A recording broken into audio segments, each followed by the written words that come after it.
Welcome back everyone to episode 2 of our Trash Gear Only run.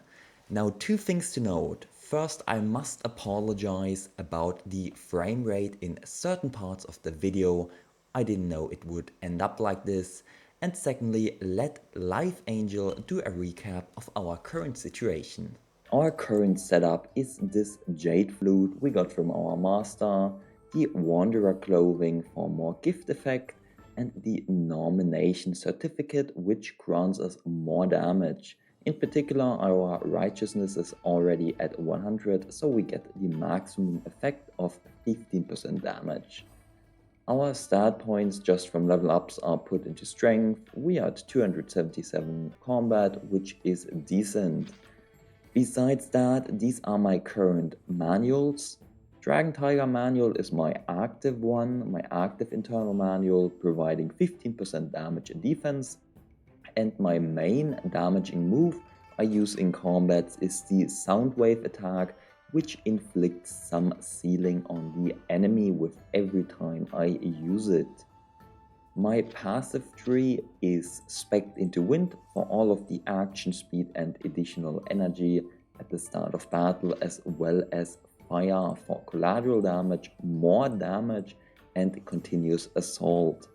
In the future, I'll also be speccing into thunder just to get a lot of damage, and perhaps some of the yin tree to get more advantage out of the sealed node. Alternatively, I could probably ignore sealed as well entirely and pick some other martial art. However, this one inflicts sealed, this flute skill deals damage the more sealed the enemy has, and this one deals sealed. So my options are not too promising. But that's where I am at right now. And next up, I decided to level up a bit using these blue combats on the map that gradually turn yellow and finally red. In Chusheng City, we also come across a Taoist handing out free pills. Let us quickly snatch that up. It is not suspicious at all, just like a nice uncle handing out candy in his white van. Totally legit. I also got sidetracked a bit and decided to rescue a mangy dog from prison. This involved dealing with the prison guards and the businessman Mr. Ding. Eventually, we figured out the truth and more or less freed him. He had to flee the city, but not our problem, am I right? Realizing another person was locked up in prison, I also decided to investigate. After winning his initial trust by beating him up and waiting until midnight, we get some further clues. Being a righteous soul, I decided to help out a condemned prisoner. I don't know. This sentence just doesn't seem right.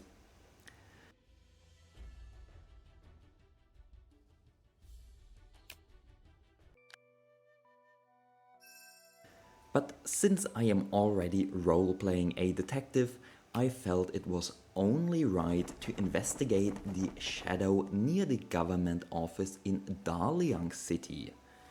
We meet a pretty girl whose name isn't correctly capitalized. And as always, everything ends in a fight. We are playing a wuxia game after all. Just like how in Pokemon everything gets solved with a battle as well. The French tower may be going berserk, but who cares? It is time for a Pokemon battle.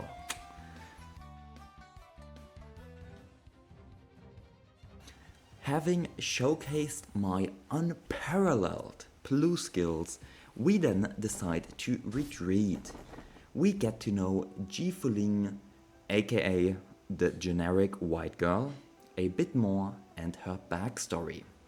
Something something, my family died, something something, me so sad, and something something, I must take revenge.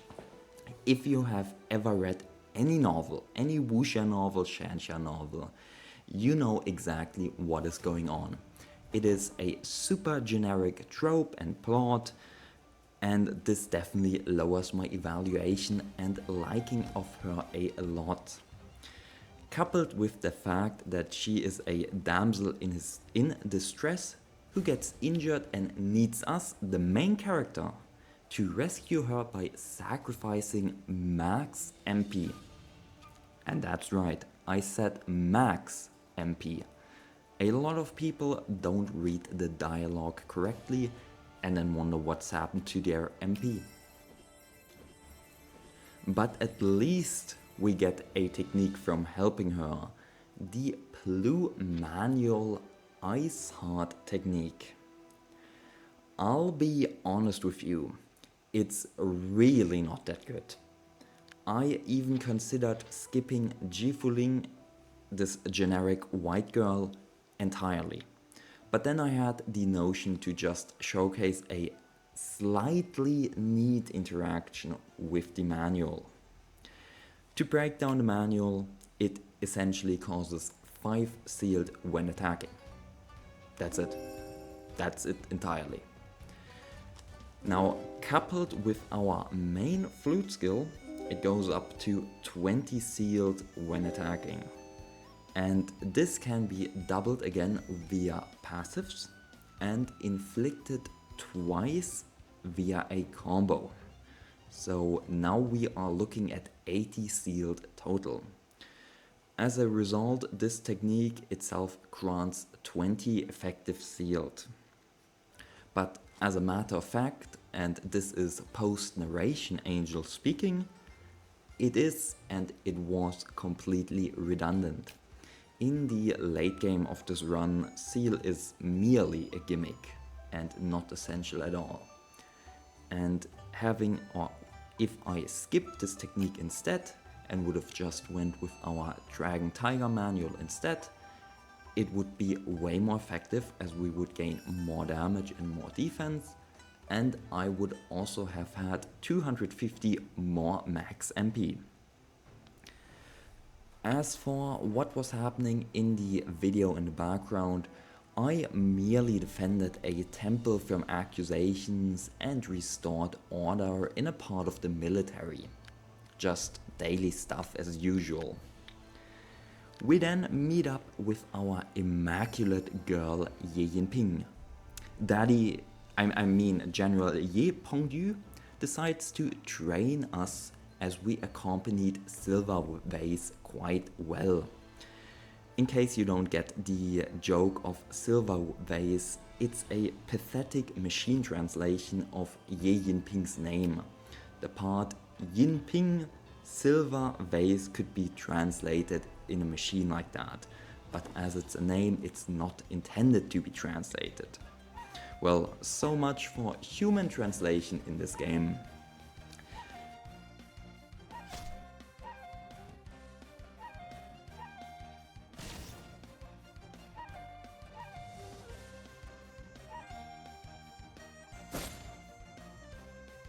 Now, winning the fight rewards us with an ultimate. But why does it have to be purple? You know, I don't like purple, I don't like orange, I hate red even more. Blue stuff is the good stuff. I want to see blue every day. And as I am planning to join General Ye Pengyu's family, I decided to also befriend Silver Vase's brother by beating him up and then helping him beat people up. Oh, how the turns have tabled.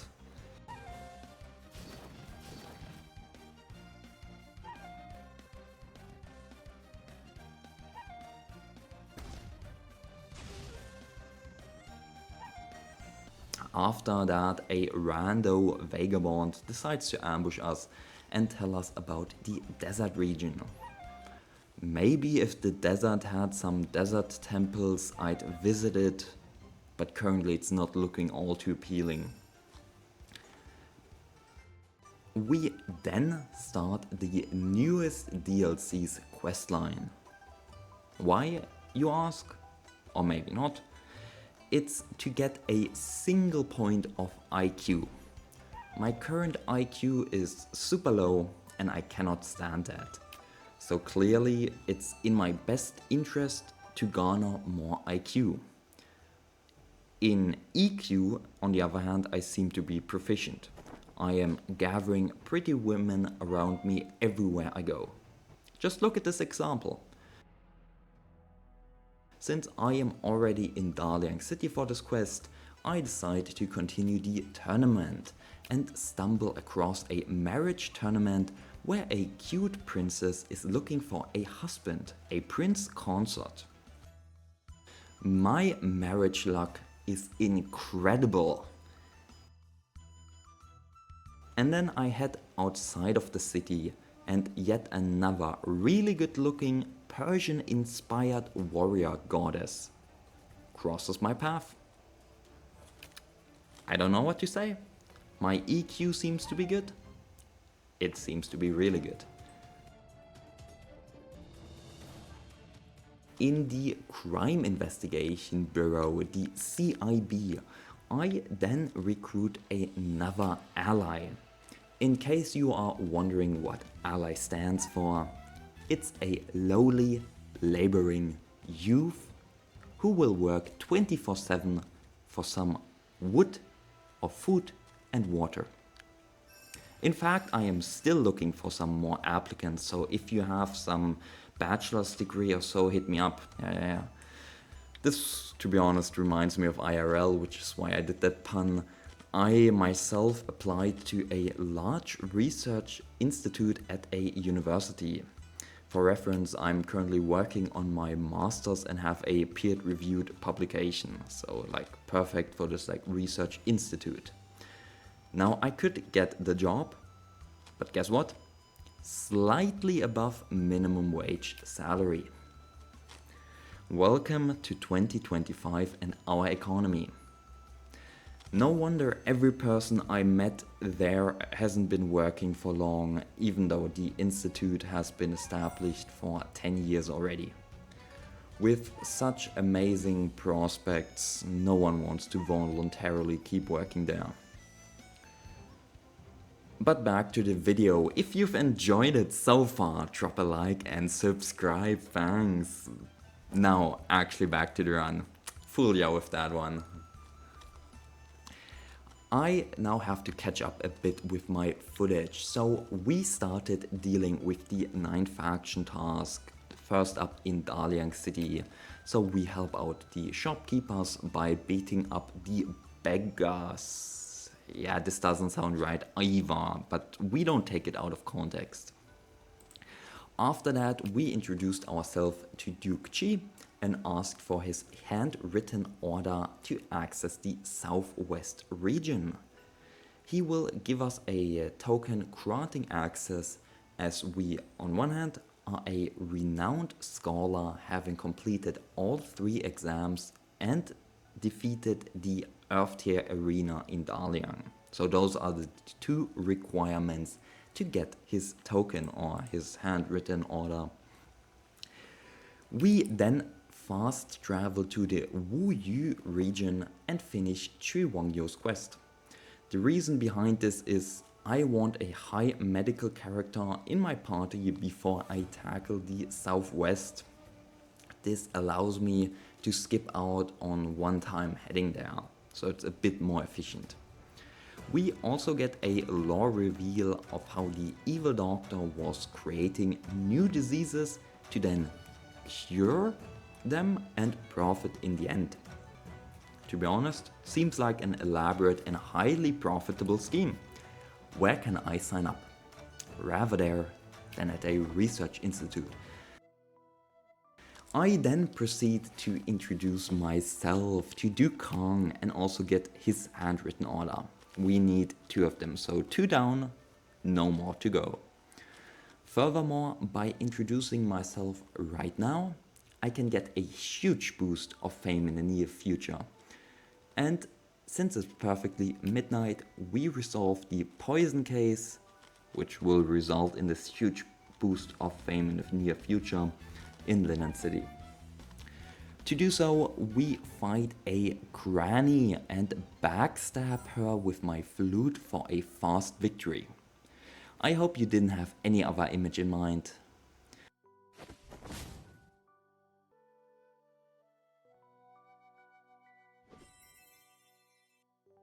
Now, having detoxified the well, we head back to our origin, Nameless Village. Here we recruit the hunter and physician as two more allies. We visit the border patrol and simply march through with our 2 tokens. The ensuing treasure hunting corps we simply ignore, since we plan on looting the treasures ourselves. I wonder how we could have known there was a treasure down here. But anyway, we release a flirt to get some more trustworthy stat, which we are definitely missing. Then we proceed by digging up an old grave, and as always, crime pays. The other vagabonds that arrive soon figure out that we, in a perfectly legal and ethical way, obtained the treasure, and they decide to start a fight.